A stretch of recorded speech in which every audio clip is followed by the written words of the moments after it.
Cultivons les talents de demain avec la Ligue de BKT.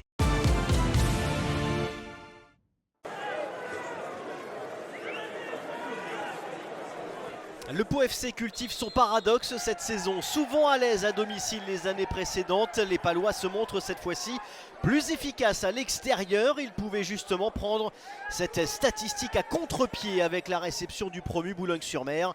Une bonne entame pour les Palois emmenés par un Julien Anziani, peut-être inspiré par les Jeux Olympiques d'hiver actuels. Un joli slalom dans la surface de réparation, mais le ballon est bien repoussé notamment grâce au beau retour d'Adrien Pinault. Une première période globalement équilibrée, mais la rencontre va basculer dans les 5 dernières minutes avant la pause. Un tacle non maîtrisé de Steve Bonnard sur Nolan Binet. Pas d'intention de faire mal clairement, mais le carton rouge tout de même pour le milieu de terrain palois, le premier de sa carrière. Le Pau FC qui va donc évoluer en infériorité numérique pendant près de 50 minutes. Et ce sont pourtant les Palois qui se procurent la dernière occasion de cette première période. Un coup franc puissant, lointain de Julien Anziani, superbement détourné par Blandinoukou, le nouveau gardien boulonnais arrivé cet hiver. En supériorité numérique, les Boulonnais sentent qu'il y a un coup à jouer, se montrent dangereux enfin au retour des vestiaires. Coup franc lointain, puis tête d'Adrien Pinault. Superbe double parade de Noah Ravert. On va le revoir au ralenti, le portier palois permet clairement à son équipe de rester dans le match.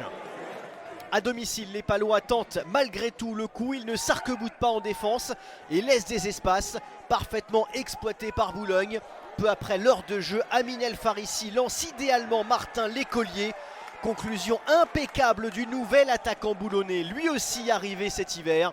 Il inscrit déjà son deuxième but après celui marqué lors de la victoire contre Saint-Etienne le 31 janvier dernier. Avec l'avantage au score et la supériorité numérique, Boulogne exploite encore davantage les espaces laissés par Pau.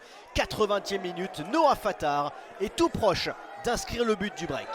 Changement Pau FC avec la sortie de Julien Anziani. Les Palois tentent le tout pour le tout, mais se heurtent une nouvelle fois à l'efficacité boulonnaise en contre-attaque. Un 3 contre 1 parfaitement négocié et une superbe conclusion d'Amin El Farissi avec ce petit ballon par-dessus Noah Ravert.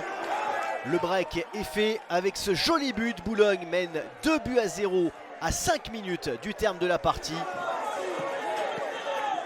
Et sous une pluie battante, les Palois valeureux vont se battre jusqu'au bout. Et sur une frappe lointaine de Bobichon, la main de Geoffrey Butlel. Penalty pour le Pau FC.